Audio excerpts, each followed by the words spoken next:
So you want to expand your Greek, and you've thought about the Septuagint and the Apostolic Fathers and decided that maybe you want to spend a little more time working through the Apostolic Fathers, learning some of that Greek that you've never learned before, never read before, but has been preserved for us by the Lord so that we can read it whenever we want, and which throughout church history people have benefited from. So in this video, I'm going to walk you through some of the different works that I've found helpful and recommended to people as they start to work through the Apostolic Fathers. So let's start by talking about what exactly are the Apostolic Fathers. Now, there's a couple of different definitions for this, but the Apostolic Fathers were a group of people who wrote really between the end of the 1st century all the way through to the beginning of the 3rd century AD. This would include people like Ignatius, Barnabas, Hermas, and people of that like Clement and so on. There's a number of these different works that are out there, and perhaps ones I've just mentioned are the best known of them as well. Some of these wrote several letters. Clement was known to have written what we now refer to as 1st and 2nd Clement. We also have Barnabas, who wrote a number of letters to a bunch of different churches. And then we have other people such as Hermas, who wrote quite different works. In his case, it was a bunch of commandments and a number of visions, really designed to help people who were sort of thinking through how do we deal with sin after baptism. So there's a bunch of these works. They were all considered as worthwhile reading by the early church and were widely distributed as a result of that, and so they've been preserved down for us through the ages. And the nice thing about this is that for you and I who read Koine Greek, this provides us with additional texts that we can read outside of the New Testament, but which build on the work that's been done in the Old and the New Testaments. Now, we're not saying that these are inspired at all, but they're very helpful and they give us a really rich insight into the early church as well. And so they're well worth taking a bit of time to read through. And now in our membership, we actually read through the Apostolic Fathers and the Septuagint on a pretty regular basis. If you are interested in more details about what we do in our membership, then go to bma.to/get-started and get started on your journey to learning biblical Greek and perhaps joining our membership. Let's start though with the question of how do I get into the Greek Fathers? Well, the easiest way to do this perhaps is actually to start with a reader's edition of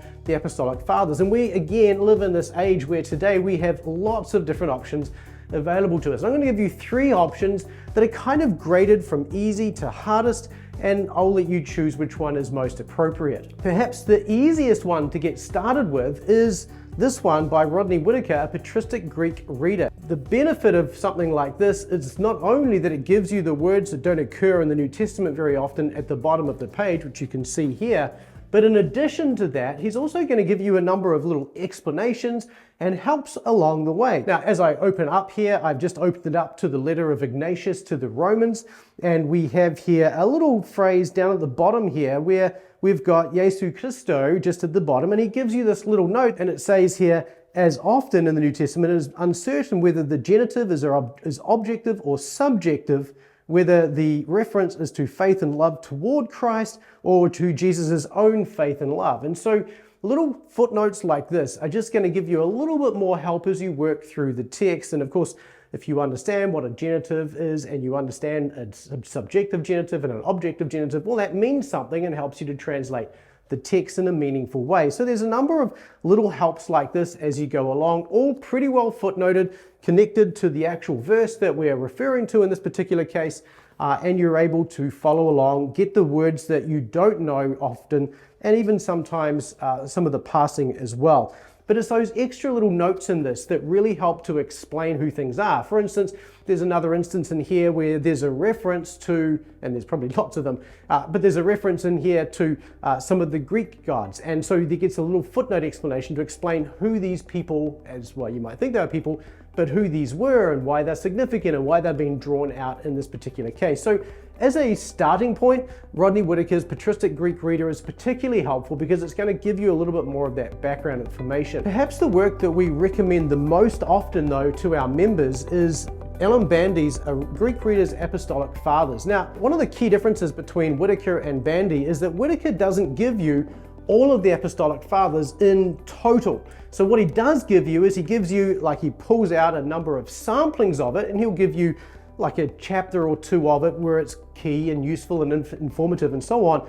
And then at the back, he also will give you an English translation of it as well. So you get a pretty comprehensive view, but it's a starter, it's a dip in, it's not really a comprehensive approach to the Apostolic Fathers. By contrast, Alan S. Bandy's work here actually takes you through all of the corpus that we regard as Apostolic Fathers. So rather than getting just a segment of First Clement, which is what you'll get with Rodney Whitaker's work, you'll get the entirety of First Clement in Alan Bandy's work. The other thing about Bandy that's really nice is that it's actually going to have the words that don't occur very often at the bottom of the page. And with each of those words that don't occur very often, you're also going to get, for the most part, particularly for verbs, you're going to get some passing information with it as well. Now, it's abbreviated passing, so it's very simplistic, and of course it's easy to skip over it. So if you don't want that help, you can just ignore that.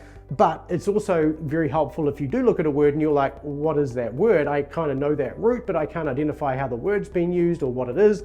Well, it will tell you it was a participle and it's in the feminine and it's a singular and so on. So you get to get all that information down the bottom of the page as well. Now, it doesn't have those explanatory notes that Whitaker has, but then you're getting the full thing instead of just those little bits and pieces instead. It's also really nicely formatted in a 2-column format, whereas Whitaker is formatted in a single column right across the page. I actually kind of prefer this because it's much easier to read, and so I really like this. If I'm going to pick up a Greek reader and read through the Apostolic Fathers in any part, it's often this particular work that I'm going to go ahead and use because it's the best laid out, provides the right information, and it's comprehensive. It gives you the entire corpus of the Apostolic Fathers. So I really recommend that, and I will leave a link to all of these resources in the description below this video. The last one I want to recommend to you is this one, published by Glosser House, edited by Sean Wilhite and Jacob Cerrone. Now, this is very similar to Bandy. It's a comprehensive work with all of the works in it. Inside though, it's laid out a little differently. Now, if you like large print editions, this is a really nice large print. Bandy is much smaller print. Whitaker is somewhere in between the two. This is a nice large print. The one thing about this that you do notice as you go through is they don't accent everything the same way as the New Testament or say Bandy does, but for the most part you won't have any trouble with that. I mean, there's words like tis, which would be accented, would be an interrogative, and unaccented would be an indefinite pronoun. But again, the context normally gives you plenty of information so you can identify those without looking them up.